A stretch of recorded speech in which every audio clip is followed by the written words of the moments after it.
3 महीने हो गया अभी रिव्यू करते हुए, और लगातार हम आप लोगों के तैयारी में हेल्प करने के लिए आईएएस इंटरव्यू का रिव्यू कर रहे हैं, ताकि आप लोगों को कुछ इससे फ़ायदा हो, कुछ वैल्यू एडिशन हो आपके प्रिपरेशन में। अभी मैडम का इंटरव्यू हुआ है और मैडम झारखंड से है, तो चलिए जानते हैं कि क्या एक्सपीरियंस रहा इनको इंटरव्यू के बारे में, कैसे तैयारी किया है। मैम सबसे पहले तो आपको बहुत बहुत कंग्रेचुलेसन इंटरव्यू देने। Thank you so much. Okay ma'am, आप ज़रा अपने बारे में बताइए, आपका नाम क्या, कहाँ से बिलोंग करते हैं, एजुकेशनल क्वालिफिकेशन क्या है? जी, मेरा नाम नेहा पांडे है, मैं झारखंड से बिलोंग करती हूँ और educationally I am engineer. After that मेरा ऑप्शनल एक्चुअली साइकोलॉजी है, मैंने इंजीनियरिंग आगे परसू नहीं किया और ये मेरा 5th अटैम्प्ट था। 5th अटैम्प्ट था। Okay, 5th attempt, first interview right? जी यस सर। ओके, तो मतलब 5-6 साल संघर्ष करने के बाद आपको मौका मिला आईएएस इंटरव्यू देने का, तो कैसा रहा एक्सपीरियंस, कैसा? सर बहुत ही अच्छा एक्सपीरियंस रहा और सही में 5 साल के बाद ये अपॉर्चुनिटी मिलती है, बहुत अच्छा लगता है। और इंटरव्यू बोर्ड बहुत ही कॉर्डियल था एंड उनने मेरे लिए चीज़ें बहुत अच्छी बना दी, क्योंकि अभी रिसेंटली मेरा सर्जरी हुआ है तो मुझे थोड़ा देखने में अभी प्रॉब्लम आ रहा है एंड ऑल, बट उनने सब कुछ मेरे लायक कर दिया, उन्हें अच्छे से बिल्कुल बहुत सही। क्या हुआ था एक्चुअली, मतलब थोड़ा बताएंगे इसके बारे में? सर अभी रिसेंटली 10 दिन पहले मुझे पता चला दैट मेरा रेटिना डिटैच हो गया है और ये ऑल ऑफ द सडन, मतलब बिना किसी प्रीवियस प्रॉब्लम के अचानक से मुझे ये पता चला एंड इसके लिए इमरजेंसी सर्जरी होती है तो मुझे करवाना पड़ा और जस्ट अभी 12 डेज़ हुए हैं, तो इसलिए ये बैंडेज है। सुन के बहुत दुख हुआ। बाकी ये बताइए, आप जैसे ही इंटरव्यू पैनल में एंट्री की है तो वो पहला सवाल क्या था, क्या पूछेगा?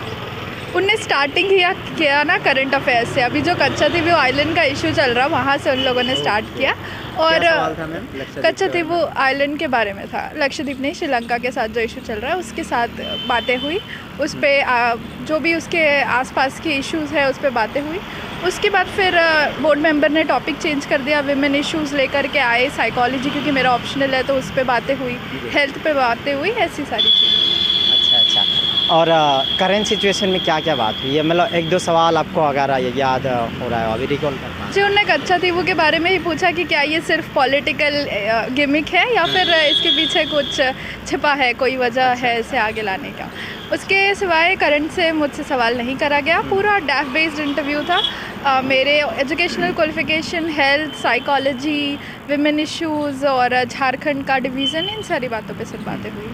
जैसे ये आपका ये 5th अटैम्प्ट है, तो आप बताएंगे मतलब इससे पहले के जो भी अटैम्प्ट है उसमें किस में रह रहा था, क्या गलती आपसे हो रही थी? जी, मैंने पहली बार ही प्रीलिमिनरी एग्जामिनेशन क्वालिफाई किया है इस बार, तो मेरा पिछले 4 बार से पीटी ही क्वालिफाई नहीं हो पा रहा था।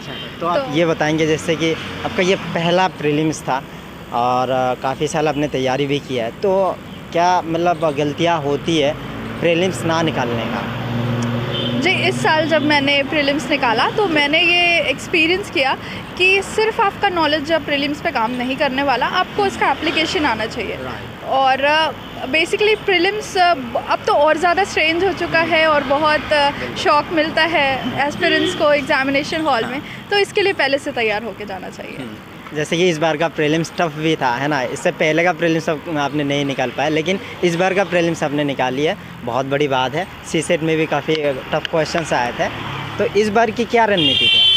सर इस बार मेरा 5th अटैम्प्ट था, तो ये बिल्कुल डू एंड डाई वाला सिचुएशन था मेरे लिए, तो फिर मैंने इसके लिए बहुत सारे मॉक टेस्ट सॉल्व किए थे। लगभग कितने मॉक टेस्ट? सर मैंने 200 mock test. 200? Oh my god, एकदम बहुत ज़्यादा मॉक दिया आपने। सर एक्चुअली मैं 5 साल से पढ़ रही हूँ तो मुझे रिवीजन की उतनी ज़्यादा ज़रूरत थी नहीं। और बेसिक बुक्स वगैरह मेरे पहले से क्लियर थे, तो फिर एक मॉक टेस्ट ही बचा था, तो मैंने जनवरी महीने से प्रीलिम्स के पहले मॉक टेस्ट देना चालू किया था और एग्ज़ाम आते आते तक लगभग 200 या उससे ज़्यादा ही मॉक टेस्ट में सॉल्व कर चुकी थी। ओके, PYQs कितने साल की आपने देखी?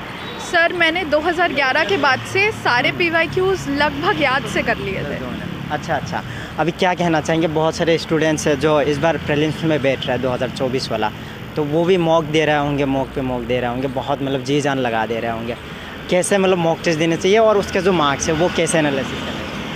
मॉक टेस्ट का जो मार्क्स है उस पर ध्यान देने की ज़रूरत नहीं है, गलतियों पे ध्यान दीजिए कि जो गलती आपने एक बार करी वो दोबारा कभी रिपीट नहीं होनी चाहिए।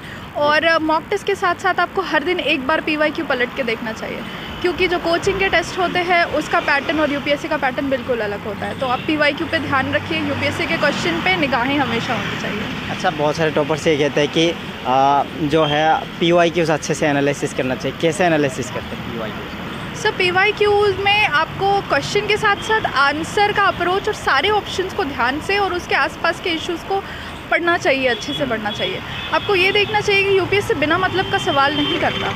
तो अगर आपको कुछ ऐसा लग रहा है कि अरे ये आंसर कैसे आ रहा है, ये तो किसी को नहीं पता होना चाहिए, तो नहीं, उसमें कोई लॉजिक छिपा होता है। आप जैसे पॉपुलरली कहा जाता है कि PYQs में ट्रिक ढूंढा जाता है। तो वो ट्रिक्स पे ध्यान दीजिए, कैसे एलिमिनेट करते हैं। एलिमिनेशन अभी भी काम करता है, पिछले साल भी काम कर रहा था, आगे भी करेगा। तो इन सारी बातों पर ध्यान रखिए। अभी जैसे कि प्रीलिम्स होने वाला है, कैसे रिवीजन करनी चाहिए रिसोर्सेज को? एक बुक को कितने बार पढ़नी चाहिए? सर अब तो बुक पढ़ने का टाइम बचा नहीं है, राइट। तो जिसने जितना पढ़ लिया है उसको बस वहीं तक छोड़ देना चाहिए। और शॉर्ट नोट्स बनाने चाहिए। शॉर्ट प्रीलिम्स के लिए नहीं, शॉर्ट नोट्स बहुत ज़्यादा हो जाएंगे, वो शॉर्ट नोट्स बचेंगे नहीं। ओके, चलिए आपका ज़्यादा टाइम नहीं लेंगे। तो लास्ट मैसेज क्या रहेगा जो एस्पिरेंट्स अभी तैयारी कर रहा है? बस अड़े रहो, टिके रहो, और ये एग्ज़ाम मुश्किल है पर निकलेगा। Thank you ma'am.